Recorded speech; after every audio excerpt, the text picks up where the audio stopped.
So I don't remember if it was later last year, as in 2023, or if it was earlier this year, which is 2024, um, that Austin released these. Austin, the owner of C. Risner Cutlery these days. But this is his second knife design that he's released. The first one I have, and it's like kind of like a play on like a sunfish elephant toenail knife. And I forget what that one's called. But it's, it's fairly square. Which if I had one criticism of it, I wish it was a little more rounded. But that was a pretty nice knife, pretty well made. I haven't really carried it a whole lot recently. But I do like that knife. It's well made. But yeah, and I saw his second design was a Barlow, and I like Barlows a lot. But when he released it, they were $200, which is a little expensive for me at the time, so I didn't get one. So recently he did a like summer sale, I guess, and I saw that these were marked down to $130. And then he had some that were marked down even further to $120 that were like, I guess, seconds or, whatever he was calling them. And from the description, it just sounded like he didn't think the handles were like as colorful or something. So I'll call that like a minor cosmetic defect. And I saved, another $10. So, $80 off what he was selling them for. I decided to go ahead and order one because, Barlow collector and everything. And this is a interesting take on a like modern Barlow. And it's really large. It's a very large Barlow. Um, but anyway, this is the C. Risner Cutlery Lake Champlain Barlow. And this one is in the Gecko Camo Carbon. That's what it's called. And this is the clip point knife. First of all, let me just show off this box here. It's got the ship on it and everything. I should have brought in the card, but he has a card explaining why he named it this. His grandfather, who was C. Risner, who the company's named for, served on this aircraft carrier, which was the USS Lake Champlain, I guess, from in the like early to mid 50s, I believe is what it said. So it's named kind of in honor of his grandfather, I believe. And it's pretty good reason to name a knife, something like that in honor of your grandfather. I will say, I think the box is a little much, um, but that's just my opinion. I do like the picture of the ship on the back. So this is the outer box, then there's an inner box, which is a little bit less, a little less ridiculous. This is the box on the inside, much more of like a pretty normal looking knife box. And your knife just sits in there and everything. So nice little box for storage and everything. I would probably just toss this and keep this box. Um, but we'll see what happens. But anyway, enough talking about everything else. This is the knife. Let's get a look at these gecko camo carbon handles here. Some green, yellow, and blue. Um, Certainly an interesting, color scheme. There were some other colors. Obviously, there was a purple. There was a '90s camo, which the pictures of it didn't look that great. Um, but some different colors and everything. Um, so this one was the most interesting looking in the pictures. Was the the gecko carbon camo carbon, whatever it's called. I thought this was the most interesting looking like color scheme and everything. So let's open the knife. Ridiculous action, of course. A lot of these modern, pocket knives like this do have a really strong action because, a lot of them are running on washers, which I assume this one probably is, although I can't tell. This knife is made by QSP, which means it's made in China and everything. If you can't get over that, it is what it is. It's made in China by a Chinese manufacturer, QSP. who makes fairly decent knives, I will say. Actually, their quality is really good, so they make pretty good knives. Especially modern folders if you're into modern folders. I'm not really, although I do have a couple. I have I think I have two penguins. One of them's titanium. That one's pretty cool. Um, but yeah, so made by QSP. QSP is the what do they call that? The manufacturer. Well, that's the. I'm trying to think of the word they use. But yeah, so QSP made these titanium bolster and frame. Of course, the camo carbon handles that look pretty cool and everything. Colorful camo carbon.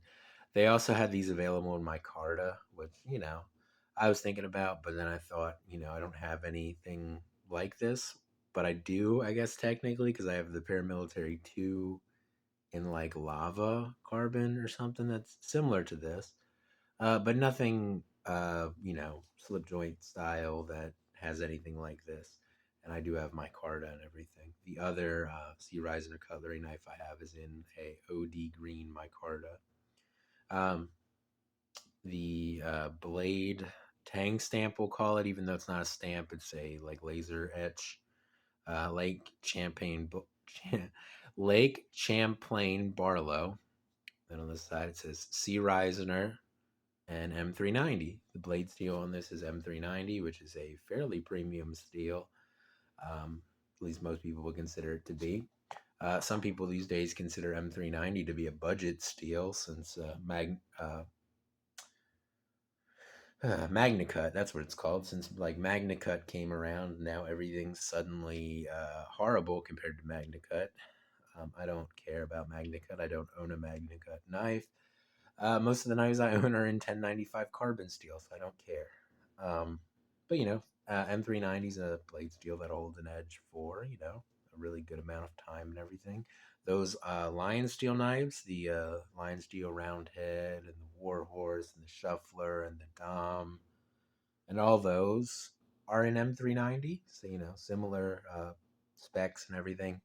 Um, which is another reason why I didn't originally think this knife was worth $200, is because it's very similar to like the lion steel knives, and the lion steel knives retail for around 120. So I paid 120 for this one while it was on sale because I thought that was a much more reasonable price for something like this. And that being said, obviously I'm not going to tell Austin how to run his website and how to price his knives and everything. And he kept them on the shelves, which was nice, with his higher pricing, and maybe that was his goal. Maybe he really wanted, everybody that really wanted one of these to get one, so he priced them, up market a little bit. Um, that being said, I wasn't going to buy one at $200, and I was happy to see that they went on sale because I did want one. I just didn't want to pay $200 for it. And I think basically the reason for that is like if this was an American manufactured pocket knife of this size, like made by like Great Eastern Cutlery or somebody in carbon steel, I would have paid $200 for it. But I honestly just don't see myself carrying this enough to justify the $200. And that's really what it comes down to for me at the end of the day. Now I am planning on carrying this at least a little bit because it is cool and it is huge, as you can see here lined up on my thing here. The blade is like almost 3.5. It's like three and we'll call it 3 3/8, something like that. The blade, and then the cutting edge is just over 3 inches long, and the length of it closed here is over 4 inches.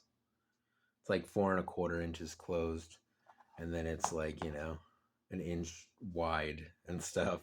This is a really big knife. It's a very large knife, which I like. I like Barlow's. I like when people go like crazy on the Barlow dimension, because normally Barlow's like 3 5/8, 3.5 inches, something like that. Like your standard Barlow size is like 3.5 inches, something like that. I have a similar.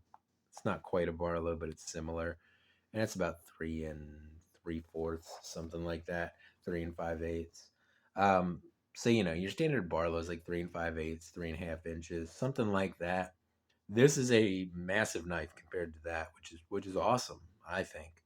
Now that being said, if you're used to carrying a smaller traditional knife, this is a very large one. Here is it compared to the Baron Son Barlow, which is a large Barlow already in itself because it's 4 inches. But you can see it just dwarfs the um, the Baron Son Barlow here.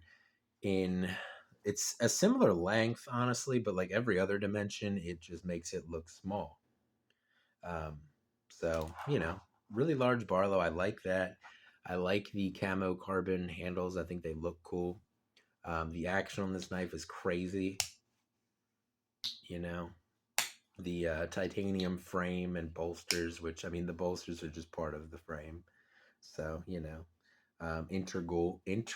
integral, however you pronounce that word. Bolsters, they do have a little like line or whatever, a thread, whatever you want to call that. No shield on this knife. So some of you Barlow uh, purist people who don't think Barlows can have shields will be happy. Although there's no stamp on the bolster, which I would have appreciated because I think that'd have been cool. It's like a CR or something would have been neat, or like even like an LC for like Champlain or something. That'd have been cool. My guess is QSP couldn't do that because I would guess that Austin probably would have wanted that as well. But yeah, I mean titanium, so this will get all like weathered and everything in your pocket, um, or even in like your pocket slip. It'll start to look like aged over time. It'll get those, what do they call them, snail trails and stuff on it. You could also anodize this. Anodize, is that what it's called? I think it's anodized. You could also like anodize this some other color. That would be cool and everything. The clip blade's an interesting shape. Most clip blades have more of like a sweep to the like edge, I guess, and this is a little bit less so. And the like clip part of the clip blade's a little shorter than I feel like a typical clip blade is. I don't know if I have a typical clip blade here in front of me. What do I have in my pocket today? That's not gonna help. I don't think I have a typical clip blade here with me. I have a really tiny example here, kind of. But like your typical clip blade has like a longer, I don't know what to call this. It's not a swedge, but this part here, like where it drops down into the point. Usually they have a longer version of that. I wish I had a buck 110 because that would be the perfect. Like, I wish I had one in front of me because that would be the perfect example. I think I have the massive Coke bottle here. This might be an okay example. So, so this is a clip blade. And you can see here, like, you can kind of see what I'm talking about. Like, usually it's less of an abrupt, um, drop down into the point. But that makes the Lake Champlain Barlow here have a very unique look to it, which I appreciate. It's just an interesting shape clip point. If I have, fit and finish on this is really good. It's held together with screws. So like if you wanted to make like custom scales for this, I think you probably could. And it seems like the scales are probably interchangeable. So if you liked like the scales that were on the pile side better than the show side, I'm guessing you could probably just flip them over. At least it looks like it. So that's cool. Adjustable pivot. So if your knife came with blade play, you could get rid of that. This one doesn't have any. I wouldn't expect it to. Knife came ridiculously sharp. It will shave your arm hair, no problem. Can I demonstrate this easily? I don't have a lot of arm hair these days because I'm always doing this crap. But yeah, so super sharp. Came out of the box. I wouldn't really expect anything else from QSP. It seems like they do a pretty good job um, over there. But yeah, I mean, just a really interesting shaped Barlow, a huge Barlow, which I really like. And it's a good, modern example of what a modern Barlow can be. A larger knife because a lot of people are into the whole like, bigger knife thing, but usually they have a pocket clip on them, which this one doesn't have a pocket clip on, which I like. I would not want a pocket clip on this. It should go down in your pocket with everything. Or if you're one of those people that likes to carry things in like a leather slip, you could carry it in one of those. This is gonna go in my pocket with my keys and my pocket change and my lighter and whatever other nonsense I have in my pocket, depending on what the day is and everything. Um, and that's just how I think a pocket knife should be. I can't stand leather slips. Every time I've ever tried to carry a knife in a leather slip, it's just such another like task. Like I go in to get my knife, I get the leather slip, then I get to get the knife out of the leather slip, and then I got to put the leather slip either back in my pocket or put it down somewhere. And I'm just not used to all that. It's a lot. I like to just be able to reach in, get my knife, open the blade, cut something, put it away, just put it back in my pocket. But anyway, I think I was getting ready to say if there's one criticism I have, this nail nick, long pull, whatever you want to call it here, is kind of hard to get your nail in because it's very rounded. So your nail, like, it should be more like square and less rounded. Your nail doesn't really want to grip on it super well, especially with a knife like this that has such a strong back spring. I mean, you can do it, but it's harder than it should be to grab, a nail neck. It's fairly rounded. But that being said, you can just kind of pinch it open, which is nice. And I think how most people will probably open it. But, if you're somebody who's used to using a nail neck, it is too rounded to use super comfortably for me. So I'll probably just keep pinching it open. But that's my one criticism. I wish the nail neck wasn't so rounded. But other than that, I mean, I think this is a home run. I just not sure how many people bought them at $200. People were certainly buying them at $200, and to be honest, with all the titanium and the M390 and the carbon, it might be worth $200. That's just not what I was personally willing to pay for it. I was much more happy with the 120 that I paid for this one while he had them on sale. But anyway, oh, let me show this off real quick before I end this video. He also sent me this patch here, which is neat, Velcro patch, super cool looking. I don't know if I have anywhere to put this, but if I do, I'll probably put this on something because it's a really nice looking patch and everything. I don't know if I have anywhere to put it, but if I do, I'll probably put that on, a bag or something. I'm not sure what all I have that has Velcro. But yeah, cool little patch there he gave me. But yeah, the Lake Champlain Barlow, pretty neat little, well, it's not little, pretty neat knife. A interesting take on the modern Barlow. I really do like the world now where we're bringing all these, modern traditional knives out because I feel like it gets a lot of people who wouldn't traditionally be into pocket knives like this, the traditional pocket knives. Um, and, they bring them out with like titanium and M390 and carbon and stuff. And it gets a new audience interested in what is a traditional pocket knife, which I really like. But, it's not necessarily my thing. I do like this particular knife. And I do like, modern slip joint knives. I just don't carry them as much as I carry stuff like this, which is like, carbon steel, wooden or bone handles, and, stuff like that. Like, that's what I'm really into. But stuff like this is cool. And I probably will carry this at least a little bit. And I do quite enjoy it. So, but anyway, I've been talking for almost 20 minutes, mostly about nonsense. So that's going to be it for this video on the Lake Champlain Barlow by C. Risner Cutlery. If you're looking for one, you can still get them over at traditionalpocketknives.com. I think he still has a few if he didn't sell them all during the sale. So go check them out. And I look forward to seeing if Austin does another knife design. And I'm wondering what it'll be. Maybe a Stockman, like a modern take on a Stockman would be really cool, Austin. If you're listening to this, I would like that. But that's just my take. And it would be kind of hard to do, I think. You'd have to do 3 springs, stuff, I think, to do it like a proper Stockman, because I don't think you're going to bend M390. Um, but anyway, that's going to be it for this video. I will see you guys in the next one, and I hope you have a good day.